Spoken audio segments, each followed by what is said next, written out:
இங்கே கேண்டன உரை ஆற்ற இருக்கக்கூடிய அண்ணன் பொது உடைமை இயக்கத்தின் போராளி அண்ணன் மீதா பாண்டியன் அவர்களை, விடுதலை சிறுத்தைகள் கட்சியுடைய மாநில அமைப்பு செயலாளர் அண்ணன் எல்லாளன் அவர்களை, மாநில துணை பொதுச் செயலாளர் ஆற்றல் மிகு செயல் வீரர் அண்ணன் கனியமதன் அவர்களை, அண்ணன் வழக்கறிஞர் விஜயன், அண்ணன் இன்குலாம் உட்பட இயக்கத்தின் பொதுச் செயலாளர் அண்ணன் ஐங்கரன், தம்பி தியாகு உட்பட தோழர்களே, உங்கள் அத்தனை பேருக்கும் நான் சார்ந்திருக்கக்கூடிய மூவேந்தர் புலிப்படையின் சார்பாக இந்த நண்பர்கள் நேர வணக்கத்தை தெரிவித்துக் கொண்டு, ஆணவ படுகொலை என்பது இன்றைக்கு இந்தியா முழுமைக்கும் நடைபெற்றுக் கொண்டிருக்கிறது. இந்தியாவின் ஏதோ ஒரு மூலையில் அன்றாடம் இது போன்ற படுகொலைகள் நடந்தேறிக் கொண்டிருக்கின்றது. ஆனால் தமிழ்நாட்டை ஒப்பிடுகின்ற அளவில் வட மாநிலங்களில் உத்தரப்பிரதேசம், பீகார், ராஜஸ்தான் போன்ற மாநிலங்களில் இது மோசமான நிலைமையில் இருந்து கொண்டிருக்கின்றது. ஆனால் சமீப காலமாக கடந்த 20 ஆண்டுகளில் தமிழகத்தில் இது போன்ற கலாச்சார சீரழிவு அரங்கேறி இருக்கின்றது. என்ன காரணம்? கடந்த 4 நூற்றாண்டுகளில் பாமக என்றைக்கு தமிழ்நாட்டில் ஒரு அதிகாரத்தை நோக்கி அல்லது மைய அரசியலை நோக்கி நகர்ந்தார்களோ, அதுபோல RSS அடித்தட்டு மக்கள் வரை இன்றைக்கு RSS கிளைகள் பிரிந்து பரப்பப்பட்டதோ, அன்றைக்கு தான் தமிழ்நாட்டில் இதுபோன்ற ஆணவ படுகொலை தொடர்ந்து நடந்து கொண்டிருக்கின்றது. இதற்கு முன்பு சாதி ஆதிக்க படுகொலைகள் தான் எல்லா இடங்களிலும் நடக்கும். ஆனால் சமீப காலமாக கடந்த 10 ஆண்டுகளில் அல்லது 20 ஆண்டுகளில் தான் தமிழ்நாட்டின் பல்வேறு பகுதிகளில் இது போன்ற ஆணவ படுகொலை அல்லது கௌரவ கொலைகள் என்று சொல்லப்படுகின்ற அந்த கொலைகள் நடந்தேறி இருக்கின்றது. தர்மபுரி இளவரசன், தம்பி கோகுல்ராஜ், தம்பி சங்கர், இப்படி இதன் தொடர்ச்சியாக தம்பி அழகேந்திரன், இப்படி தொடர்ந்து இது போன்ற படுகொலைகள் நடக்கின்றது. நாமும் போராடுகின்றோம். தமிழ்நாடு அரசும் வேடிக்கை பார்த்துக் கொண்டிருக்கின்றது. ஆனால் திராவிட முன்னேற்ற கழகம் கடந்த 3 ஆண்டு ஆட்சி பொறுப்பை நிறைவு செய்யக்கூடிய ஒரு சூழல் இருக்கின்றது. 3 ஆண்டுகளில் 60க்கும் மேற்பட்ட சாதிய படுகொலைகள் நடந்தேறியிருக்கின்றது. 3 ஆண்டுகளில் 20க்கும் மேற்பட்ட ஆணவ படுகொலைகள் நடந்தேறி இருக்கின்றது. ஆனால் தமிழ்நாடு முதலமைச்சர் அண்ணன் கதிர் அவர்கள் சொன்னதை போல ஆணவ படுகொலை தடுத்து நிறுத்திட நாங்கள் ஆட்சிக்கு வந்தால் தனியாக சட்டம் இயற்றுவோம் என்று சொன்ன ஸ்டாலின் அவர்கள் இன்றைக்கு ஆணவ படுகொலை தடுத்து நிறுத்துவதற்கு சட்டம் இயற்ற தயங்குகின்றார் என்றால் யார் இந்த தயக்கத்திற்கு காரணம்? தங்கை கௌசல்யா சொன்னது போல் சாதிய ஆதிக்கவாதிகளை ஓட்டுதான் அவர்களுடைய தயக்கத்திற்கு காரணம்.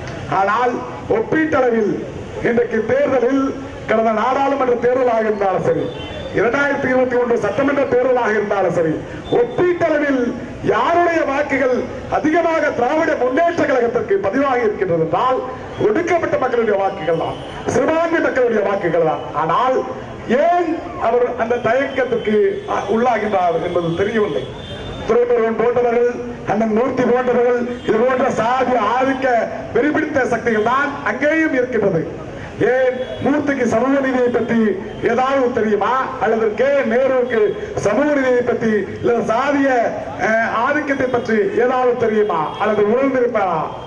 இதுதான் இங்கே உள்ள யதார்த்தம்.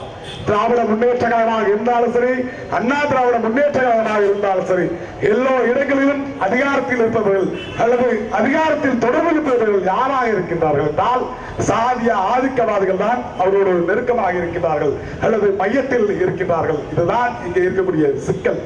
அப்படி என்றால் இதற்கு எல்லாம் தீர்வு இங்கே அண்ணன் முருகவேல்ராஜன் அவர்கள் சொன்னது போல அதிகாரத்தை நோக்கி நாம் நகர்ந்தால்தான், அதிகாரத்தை கைப்பற்றினால்தான் இதற்கெல்லாம் தீர்வாக அமையும். எனவே வழக்கறிஞர் நாகை திருவள்ளுவர் உட்பட அண்ணன் திருமாவளவன் உட்பட எல்லோரும் ஓரணியில் கைகோர்த்து ஒரு அதிகாரத்தை கைப்பற்றுவதற்கான அரசியலை நாம் முன்னெடுக்க வேண்டும்.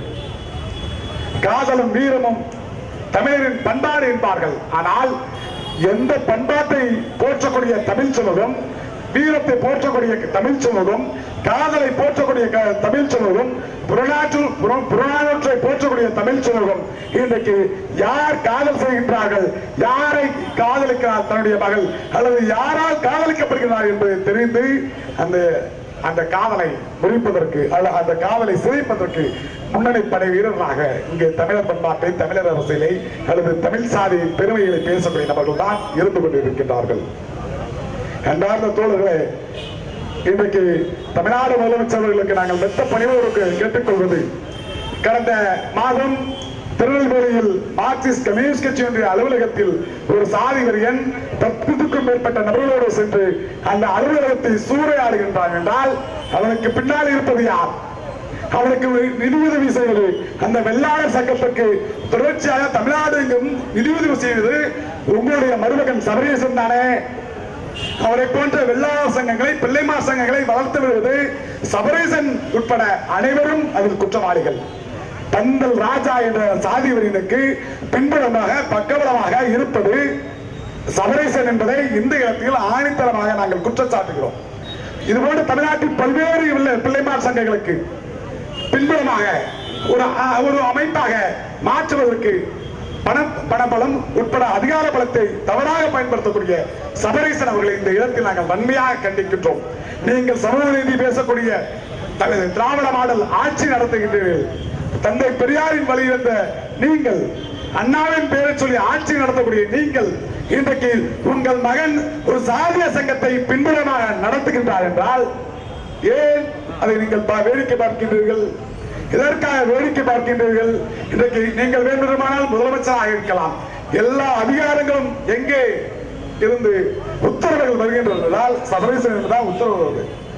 அப்படி என்றால் இந்த ஆணவ படுகொலைக்கு சட்டமீற்ற தடை போடுவது நாங்கள் சொல்லுகின்றோம் உங்கள் மருமகன் தான் அல்லது துறைமுருகன் தான் அல்லது கே நேரு தான். இதை கண்டு நீங்கள் அச்சப்படுவதால் தான் நீங்கள் சட்டமன்றத்தில் ஆணவ படுகொலைக்கு தனிச்சட்டம் தேவையில்லை என்கிறார். அந்த நுழைவேல் ராஜன் சொன்னாரு, இந்த விஷயத்துக்கு சட்டத்தை நம்பாதீர்கள். வெண்மணியில் எப்படி 44 அப்பாவி தோழர்களை படுகொலை செய்த அந்த கோபாலகிருஷ்ணன் நாயுடுவை 44 துண்டுகளாக நம்முடைய தோழர்கள், இடதுசாரி தோழர்கள், பொதுவுடைமை இயக்க தோழர்கள் வெட்டி சாய்த்தார்களோ அது போன்ற பதிலடியைத்தான் நாமளும் கொடுக்க வேண்டும். தம்பி சங்கர் பட்டப்பகலில் நடு உடுமலைப்பேட்டை நகரத்தில் பட்டப்பகலில் பேருந்துகளின் முன்பாக வெட்டி படுகொலை செய்யப்பட்டான். ஆனால் அன்றைக்கு ஒட்டுமொத்த தமிழ்நாடு ஊடகமும் அலறியது. ஆனால் அழகேந்திரன் படுகொலை அப்படி இதுவரைக்கும் எந்த அரசியல் கட்சியும் அழுத்தம் கொடுத்ததாக தெரியவில்லை. அழகேந்திரன் கேட்பதற்கு நாதி அல்ல என்ற ஒரு எண்ணம் இந்த நாட்டில் இருக்கின்றது. ஆனால் தமிழ் புலிகள் கட்சி இந்த நிகழ்வை முன்னெடுத்த முதல் இயக்கம் தமிழ் புலிகள். தமிழ் புலிகள் மட்டும் இந்த நாட்டில் இந்த விஷயத்தை முன்னெடுக்கலன்னா இன்னைக்கு இந்த விஷயம் யாருக்குமே தெரிஞ்சிருக்காது. அதுபோன்ற இளவரசன் படுகொலையில் வேண்டுமென்றால் அவன் மனைவி விஷயம் வேற மாதிரி இருக்கலாம். ஆனா சங்கர் மனைவி பிறல் சாட்சியா மாட்டாங்க. ஆனா உண்மையே தங்கை சங்கர் கௌசல்யாவை நாம் நெஞ்சார வணங்க வேண்டும். இதுவரையில் எந்த நெருக்கடிக்கும், எந்த அதிகார வர்க்கத்தின் மிரட்டலுக்கும், எந்த சாதி ஆதிக்க வர்க்கத்தின் மிரட்டலுக்கும் பயப்படாமல் இதுவரையில் களமாடி கொண்டிருக்கக்கூடிய தங்கை கௌசல்யாவை நாம் நெஞ்சார வணங்க வேண்டும், பாராட்ட வேண்டும் என்பதை கேட்டுக்கொண்டு, தமிழ்நாடு அரசு கள்ளச்சாரம் குடிச்சவங்க 10 லட்சம் கொடுக்குற உனக்கு வெட்டமா இல்ல?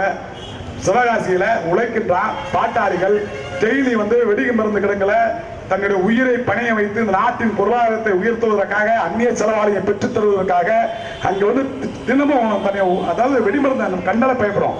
ஆனா சுத்திர 2 டன் 3 டன் வெடிமருந்து இருக்கும். பெண்கள், ஆண்கள், எளிய மக்கள், உழைக்கின்ற மக்கள் வெடிமருந்து வேலை பார்க்கிறான், செத்து போயிடுறான். ஆனா அவங்களுக்கு 2 லட்சம் கொடுக்குறேன். உனக்கு வெக்கமா இல்ல?